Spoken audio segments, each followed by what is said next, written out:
श्री श्री सद्गुरु गजानन माऊली माझे सद्गुरु श्री गजानन महाराज. अध्याय 76. गुरुतत्वाचा जन्म. श्रींची पालखी घेऊन निघा. गुरुतत्वाची पालखी घेऊन निघा. गुरुतत्वाला हृदयाच्या गाभाऱ्यात हळूच बसवा. गुलाबाच्या फुलांनी त्याला सजवा. नाम रूपाने त्याला सजवा. नाम रूपाची भिंत भक्ती रस टाकून प्रेमरूपी सिमेंटनी पक्की करा व सुंदर पालखी तयार करा.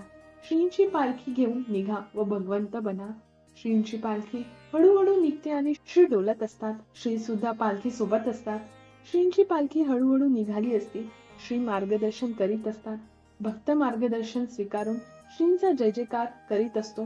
श्री चरण भक्तापाशी असते व श्रींची दृष्टी येणाऱ्या मार्गावरच्या काट्यावर असते. ते दृष्टीनेच ते काटे दूर करत फुलांच्या पाकळ्या भक्तांसाठी टाकीत असतात. पालखी हळूहळू डोलत असते आणि मार्गस्थ होत असते. निघालो घेऊन दत्ताची पालखी आम्ही भगवंते असे भक्त म्हणत असतात. भक्त वैकुंठाकडे मार्गस्थ होत असतात. श्रींचा जन्म. श्री गुरुतत्वाचा जन्म. श्रीला पाळण्यात टाकण्याचा दिवस म्हणजे आपल्या हृदयाचा पाळण्यात गुरुदेवाला टाकण्याचा दिवस. हृदयात श्रींचा जन्म होण्याचा दिवस. हृदयात श्री गुरुदेवाला स्थान देण्याचा दिवस. श्री गुरुतत्व नुकतेच जन्मले आहे. नुकताच त्यांचा जन्म झाला आहे. त्या गुरुतत्वाला तुम्हाला जोपासावे लागेल. त्यांची काळजी घ्यावी लागेल. श्री गुरुदेवाला आपण व्यवस्थित ठेवले की नाही ते पाहावे लागेल. मुलाचा जन्म झाल्यानंतर आपण मुलाची काळजी घेतो ना, तशी गुरुची काळजी म्हणजे गुरुतत्वाची काळजी आपण घेतली पाहिजे. तुम्ही अन्य काम करीत असतानाही तुमचे लक्ष श्रीकडे पाहिजे, गुरुतत्वाकडे पाहिजे. कारण गुरुतत्व आजच जन्मले आहे. अतिशय नाजूक अवस्थेत आहे. त्याची काळजी नुसती पाळण्यात टाकून होईल का? पाळण्यात टाकले आणि विसरून गेले असे चालणार नाही. गुरुतत्वाचे पालन पोषण करावे लागेल. त्याला भक्तिरस व प्रेमरस पाजावे लागेल. तेव्हाच गुरुतत्व मोठे होईल. बाळाची जशी काळजी घेतो तशी गुरुतत्वाची काळजी घ्यावायची.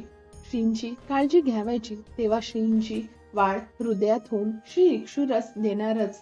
परंतु गुरुतत्वाची काळजी घेणे आपले काम आहे. तशी अनुसया मातेने गुरुतत्वाची काळजी घेतली. झुले पाळणारे बाबा अनुसया गाते. जिला वात्सल्याची ओढ लागली असते आणि ती सतत गुरुतत्वाचा ध्यास घेते. आई मुलाला विसरू शकत नाही. आई सतत पुत्राची आठवण करीत असते. गुरुतत्वाचा जन्म आई अनुसयाच्या इच्छेने झाला. आईची तीव्रता वाढली होती.